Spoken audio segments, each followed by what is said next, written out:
siku ile sijakupa kabisa historia yake. Ndio. Leo acha nikupe udambu mchezo wa meno. Ndio. Sikia. Ray Kigosi alizaliwa mwaka 1980 Juni 16 na akaanza karia yake ya uigizaji miaka 2000 kupitia michezo ya television akiwa kama mwigizaji na mwandishi akishirikiana na kina Chiki Mchoma. Upo Bobu? Ndio. Pia Ray ndo msanii wa kwanza kufanya movies zenye quality kubwa akiwa kama director chini ya First Game Quality iliyo chini ya Mtitu Game. Alikuwa akiwa ni director na ni msanii pia. Alidirect picha kama Johari, Dangerous Desire, Sikitiko Langu, Yellow Banana, Behind the Scene. Akainua vipaji vya wasanii wadogo wakawa wakubwa kama kina Steven Charles Kanumba. Sasa hapo kumpendwa hapo sasa umeanza kumdanganya. Sasa wewe unanidanganya sasa. Yaani Ray amtoe Kanumba. Ray amunue Kanumba. Bwana acha mambo yako. Hata kama una bwana wewe. Bwana. Mtuwe bwana mimi acha nikae bwana mambo gani? Ngoja. Nisikize. Unajua kwenye filamu director ndo mwenye jukumu la kuua au kuitengeneza picha, za kumshusha au kumpandisha msanii. Na Ray ndo alikuwa msimamizi wa project zote hizo ambazo nimekutajia, ambazo amefanya Ray na Kanumba. Sasa kama ni kukiua kipaji angekiua Ray. Lakini Kanumba alikuwa ana kipaji cha pekee. Baada ya kuwa sehemu fulani akaenda mbali zaidi, ndio maana amebishana nguvu hata na wasanii kama wakina Ramsey Noah kwenye Devil Kingdom. So mchezo. Ndio. Yeah. Sasa ngoja nikupe kidogo Devil Kingdom. Anaanza Ramsey. Nakwambia, you know why, Ambrose? You failed to deliver the sacrifice on time. The priest decided to choose for himself. Huyo ni Ramsey Noah.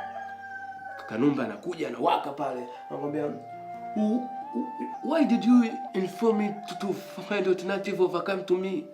You want to destroy me? Anakuja Ramsey anakwambia, what I'm done, Ambrose. Forget it. Concentrate on your duty. Charles anakuja kuua hapo. I say no. Enough is enough, Jerome. I'm going to report this for the high level. Watch me. You want to destroy me? You want to destroy my family? Akatoka pale. Nduki mpaka katika na nilile ya Freemason. Akufika tu akamwambia, I don't deserve this.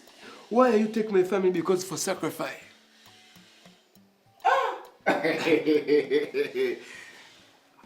Kumpindu wewe ni hatari. Kumbe Kumpindu umesoma? Yaani Kiingereza umekinyambulisha mpaka Kiingereza unakijua. Alafu kitu kingine, wewe kumbe hauna upendeleo. Hauna upendeleo kabisa. Hapa Ray umeenda naye vizuri. Mpaka Kanumba naye umemfuatilia vizuri. Wewe uko vizuri, hauna upendeleo Kumpindu. Sikiza kwanza. Hicho ni kionjo tu. Turudi kwa icon. Ndio. Hauso. Unajua Vincent Kigosi ni mmoja kati ya wasanii wa kwanza Tanzania kuwa na kampuni zao halisi. Sio jina, ni kampuni kabisa ambayo ni RJ, ambayo imefanya vitu vingi kwenye kiwanda cha filamu Tanzania na kuzalisha wasanii wengi ambao unawaona sasa hivi wana majina makubwa.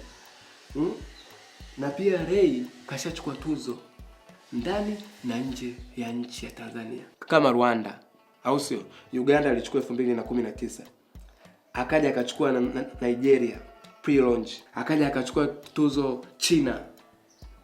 Akaja akachukua tuzo Accra, Ghana kwenye tuzo za The Africa Best Gross Award PAPA.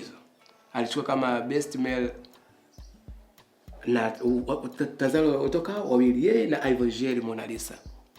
Akaja kuchukua Viewers of Action and Cut. Hiyo alichukua 2013 2014. Lakini alikuja kuchukua tuzo za Best Director kwenye tuzo za AMVC. Kwa hiyo Ray hakuishia tu hapo pia. Ray ndio msanii pekee ambaye hana kiki. Huwezi kumuona anabogoja kwenye mitandao. Ndio. Na hiyo ndio sifa ya icon. Ndio. Anapaswa kupata heshima yake.